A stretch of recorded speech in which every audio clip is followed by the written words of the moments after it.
Estamos vivendo o tempo do fim?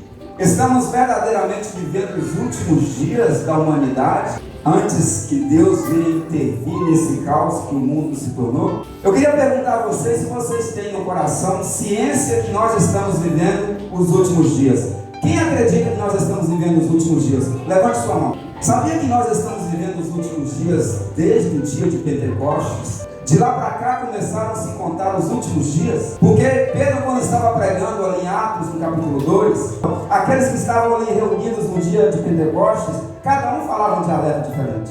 E o Espírito Santo, quando queria falar com alguém, falava com ele na língua que ele precisava ouvir. Mas aquele que estava falando não sabia falar aquela língua. E aqueles que não entendiam aquela língua diziam: está bêbado. Pedro vai dizer: não, nós não estamos bêbados. Está acontecendo aqui a profecia que Joel havia dito, que nos últimos dias o Espírito Santo será derramado sobre toda a carne, e os vossos filhos irão profetizar, as vossas filhas irão profetizar, os mancebos terão sonhos, os mais velhos terão visões. A partir daquele momento os últimos dias passaram a ser contados. Mas a gente precisa entender uma coisa: não na cronologia humana, mas na cronologia de Deus. Os irmãos entendem muito bem que Deus não vê o tempo como nós vemos. Salmo 90, versículo 2 a 4 diz o seguinte: antes que tu formasses a terra e o mundo, de eternidade a eternidade tu és Deus, porque 1000 anos são aos teus olhos como o dia de ontem que passou, ou como a vigília da noite. Está dizendo que 1000 anos para Deus é como o dia de ontem que passou, ou como a vigília da noite. Podemos dizer que 1000 anos para Deus pode se resumir a 12 horas. Porque se você for contar as vigílias da noite, vai dar 12 horas. Primeira vigília, segunda vigília, terceira vigília, quarta vigília. Só que eles não entendiam isso. E os cristãos estavam esperando, os primeiros cristãos, a vinda de Jesus para amanhã. E havia uma ansiedade no coração que aguardava ansiosamente. Como sentimos falta dessa época? Porque hoje não mais aguardamos a vinda de Cristo como deveria aguardar. Hoje que é necessário, hoje que Ele está às portas, hoje que está se cumprindo, hoje que os sinais estão acontecendo, hoje que as trombetas estão tocando, a igreja está dispersa, está sonolenta. Quando naquela época havia ali uma ansiedade, não foi ontem, vai ser amanhã. Aleluia. Iremos subir ao encontro do nosso Senhor Jesus Cristo.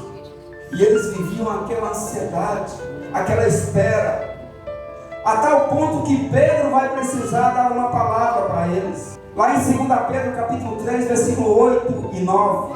Mas amados, não ignoreis uma coisa, porque um dia para o Senhor é como 1000 anos, e 1000 anos como um dia. Mas saiba de uma coisa: o Senhor não retarda a sua promessa. Antes Ele não quer que ninguém se perca, mas todos venham a se arrepender. Jesus não voltou ainda por causa da misericórdia dele, que é muito grande. O Evangelho tem que ser pregado no mundo inteiro.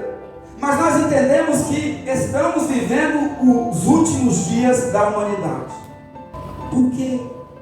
Porque existem sinais que nos dizem claramente: esses são os últimos dias. Por que hoje nós podemos dizer que é os últimos dias? Eu quero que os irmãos entendam que houve época da história que havia ali uma eminência maior da volta de Cristo. Nós agora vivemos a experiência de sobreviver a uma pandemia. Mas cerca de 100 anos atrás, houve uma pandemia no mundo chamada gripe espanhola, que dizimou quase 60 milhões de pessoas. Numa época em que a humanidade era bem menor de hoje. Naquela época eles diziam: o apocalipse está à porta. Amanhã Jesus já está vindo, olha, a pandemia está matando todo mundo. Se nós pensarmos na época da Segunda Guerra, como que estava o coração do cristão? Jesus está voltando. Olha os sinais, olha o que está acontecendo. Mateus 24. E é interessante, né? Porque Mateus 24 vai falar de muitas coisas. Os discípulos estão ansiosos. Chama Jesus num cantinho ali em particular e pergunta para ele: dize-nos quando serão essas coisas, e que sinal haverá da sua vida e do fim do mundo. E ele vai dizer: olha, haverá guerras, rumores de guerras, terremotos, pestes. Mas essas coisas são só um princípio de outras. Não tem como você dimensionar. Nós perdemos muita gente na época da pandemia. Mas se fosse há 100 anos atrás, teria perdido 4 vezes mais. Porque não havia uma tecnologia para poder desenvolver um antídoto, uma vacina para poder salvar vidas. Mas eu digo assim, olha, eu nunca usei Mateus 24 como base para me afirmar que estamos vivendo os últimos dias da humanidade na cronologia humana. Porque você não sabe até quando esse caldo vai ser derramado, até quando essas dores vão aumentar. E eu quero perguntar para vocês se vocês sabem onde é ou quem é o relógio do mundo. Onde está o relógio do mundo? Para onde nós devemos olhar para ter uma definição se estamos ou não vivendo os últimos dias? Porque se nós tivermos essa definição, primeiramente eu quero dizer que nós que estamos ali na presença de Deus, é momento de regozijar-se, porque a nossa redenção está próxima, porque Jesus está às portas, é momento de avivamento, é momento de você se movimentar, é momento de você se tornar uma heroína da fé, é momento de você se tornar, como é que seria o homem que fala? Herói da fé, né? Herói da fé. Porque nós estamos vivendo os últimos dias e Jesus vai voltar para buscar a sua igreja. Sabe qual é o relógio do mundo? O relógio do mundo se chama Israel. É ali que está o relógio do mundo. É através dessa nação que nós podemos definir em que época estamos vivendo. Os irmãos se lembram, aqueles que estudam a Bíblia, que Israel foi cativa da Babilônia cerca de, se não me engano, 589 a.C. por aí, aonde ela ficou na Babilônia cativa durante 70 anos. Mas quando ela regressou, quando ela voltou para a sua terra, ela não mais voltou como livre, ela voltou agora como submissa, como cativa, como escravo, e assim perdurou. Na época de Cristo estava sob o domínio romano.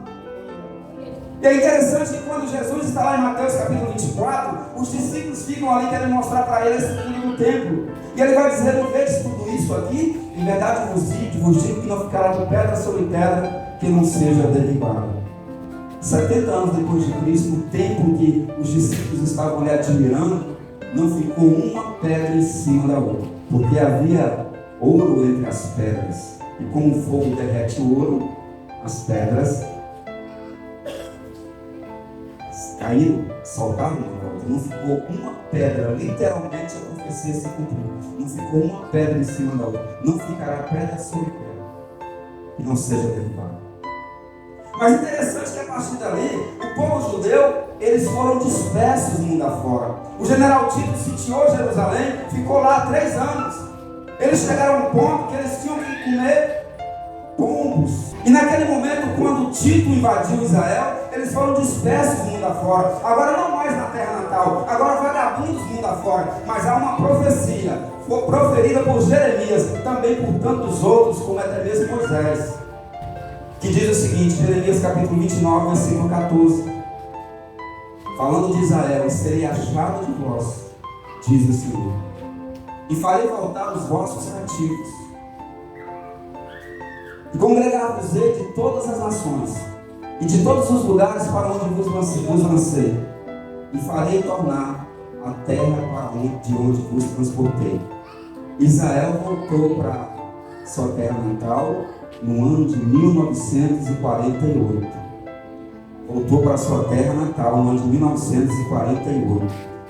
Do ano 70 depois de Cristo até 1948, Israel ficou 1878 anos espalhado no mundo afora.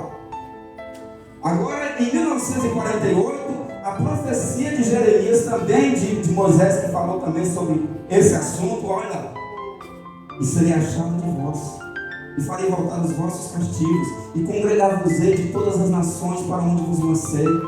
Imagina aquele povo vindo de todos os lugares do mundo. Interessante, né? Deus abençoou o povo judeu. A nação de Israel não tem nem 100 anos. Conta de 1948 para cá. É uma superpotência. Tudo que eles botam a mão, a pecado fora. Agora, os irmãos pensam que grandiosidade. Isaías capítulo 66, versículo 8. Eu ia ler, mas acho que o tempo vai, nos tirar aqui mais um pouco da palavra. Vai dizer que a nação de Israel se tornaria uma nação no único dia. Em 1948 ela foi decretada um estado independente. Se cumprir Isaías capítulo 66, versículo 8. Podemos dizer que vivemos nos últimos dias? Podemos sim, porque o povo de Deus foi recolhido no mundo afora. Eu posso dizer para a senhora, vivemos nos últimos dias. E há de ser também que Jesus falou da parábola da figueira. Aprender, pois, essa parábola da figueira. Quando já os seus ramos se tornam pelos e brotam folha, saber que está próximo o verão. Igualmente, quando vejo todas estas coisas, gente, se a gente pensar em todas estas coisas, pare para pensar o que está acontecendo no mundo, saber que ele está próximo às portas. Agora eu pergunto, se ele está próximo às portas, como é que tem que estar o coração do cristão? Como é que tem que estar o coração daqueles que têm Jesus Cristo dentro de ti? Tem que estar regozijante, porque o nosso Redentor está voltando para nos buscar. E esses dias eu ia para a igreja e a minha esposa falou assim, eles não vão dar oportunidade para a gente não. Eu pensei assim, eu acho que não. Não, eu pensei, né? Eu falei, não, a gente está indo lá de surpresa, não vão não. Chegou a pastor me chamando para pregar. E ela falou, não, vai sim, eu quero. Se for me dar uma saudação, né? Estava com um pouco de dor de cabeça, comecei a pensar, sabe o que veio no meu coração? Uma música linda. O tempo de cantar chegou. Quem conhece? O tempo de cantar chegou. O tempo de cantar chegou. O tempo de cantar chegou. Por que chegou? Porque ele vem. Porque ele vem. O tempo de cantar chegou porque ele vem. Porque ele está próximo. Ele vai vir buscar a igreja. Ele vai vir buscar você. É hora de você se regozijar. É hora de você pular na presença de Deus. De você se alegrar. De você se edificar. De você se fortalecer na presença de Deus. O mundo pode estar o caos. Você tem que buscar o avivamento. Porque como disse o pastor, a alegria que excede o entendimento, ela vem de Deus. A paz que excede o entendimento, ela vem de Deus. Então é momento de você viver essa verdade diante de Deus. O tempo de cantar chegou. Mas eu quero dizer para vocês que não é porque as coisas vão ficar às mil maravilhas, não. Não, a coisa vai pegar fogo. Vai ficar difícil. Para o cristão não vai ser fácil. Está vindo perseguições, já estão alcançando nações. Lá fora existem cristãos sendo mortos, tá? Porque pregam o evangelho, missionários sendo assassinados de várias maneiras, torturados. Na China não se pode mais ter uma igreja aberta. Está crescendo no mundo o comunismo. E a igreja vai sofrer, vai ser perseguida. E ela vai crescer. Ela vai resistir, porque é sob a pressão que ela cresce. A igreja sempre cresceu sob pressão. A igreja sempre é avivada quando é perseguida. Quando o Espírito Santo pegar o fogo que está curtindo pequeno dentro de você e acender, fazer com que uma chama alta cresça, para você viver um avivamento que é independente de circunstância. O Deus que você serve, Ele não fala no mundo afora, Ele fala dentro do teu coração. Ele aviva aí dentro de você. Como diz o pastor, é incondicional. Os discípulos se sentiam regozijantes quando eles eram perseguidos por causa do nome de Jesus. Havia alegria no coração deles. Agora falamos dos últimos dias, sabei, porém isso, nos últimos dias sobrevirão tempos trabalhosos. Está falando desses dias de hoje. Agora pensa bem, se nós formos fazer uma comparação, que contraste. Por quê? Porque na época de Paulo, sabe o que faziam com os cristãos? Eles pegavam os cristãos, subiam no poste, levantavam eles no poste, jogavam piche no corpo dele, que não deixava o corpo pegar fogo de uma vez só, pegava fogo aos pouquinhos. E eles ficavam ali, debaixo daquela luz que o fogo transmitia, e o cristão morrendo. E não negavam o nome de Cristo. Porque se eles negassem, eles não morreriam. Obrigado, meu amigo. Então, pensa comigo. Sabe o que faziam? Existia um elefante de ferro, botavam fogo embaixo, botavam o cristão lá dentro. Existia um caldeirão de óleo ardente onde jogaram João, e esse óleo não queimou João, mandaram ele para ele de Pátimos, e aí ele foi e escreveu lá o Apocalipse. Que contraste, gente. Hoje é muito fácil viver se você comparar com aquela época. Mas por que hoje é trabalhoso? O pastor já falou. É porque as pessoas estão dispersas, distantes de Deus. Naquela época a salvação era garantida. Eles tinham certeza, se eu for agora, eu vou me encontrar direto com o nosso Senhor Jesus Cristo. O apóstolo Paulo até desejava aí. Viver aqui, para ele era bom porque ele pregava a palavra. Mas estar com Cristo era bem melhor. E como é que é hoje? Há muitas distrações. O apóstolo Paulo está falando que nos últimos dias haverá homens amantes de si mesmo. Nós nos achamos muito bonitos, ó, selfie, né? Ó, ficar o cabelo ali. Mas não é disso não, tá? Pode tirar selfie à vontade. É amante de si mesmo porque só olha para o seu próprio umbigo. Não se preocupa com os problemas dos outros. É arrogante, vive dentro de si, soberbo, presunçoso, desobediente aos pais e às mães. É difícil hoje um filho obedecer o pai e a mãe. Dias trabalhosos, caluniadores, falam mal de um e de outro. Traidores, obstinados, mais amigos dos deleites do que amigo de Deus. Quem aqui pode dizer que é de muitos amigos? E quem gosta de conversar com os amigos? Tem hora que a gente ganha tempo, mas ele perde, né? Ganha tempo, né? Ali conversando com um amigo, não é isso? Está dizendo que nos últimos dias seriam mais amigos dos deleites. Quanto tempo? O deleite é aquilo que traz prazer. Quanto tempo você fica no celular durante o dia? Deleites, mais amigos do deleite, porque você tem prazer de estar com os amigos. E aqui os deleites são nossos amigos. A gente fica horas ali gastando com eles. Quanto tempo você fica lendo a Bíblia? Porque ler a Bíblia é estar com Deus. Pouco tempo lendo a palavra, pouco tempo meditando, orando, jejuando. E quando é a hora de vir para a igreja, está desanimado, não quer ir. Porque tem outras coisas no teu coração. E Deus está sendo aquele amigo distante. Amigo distante.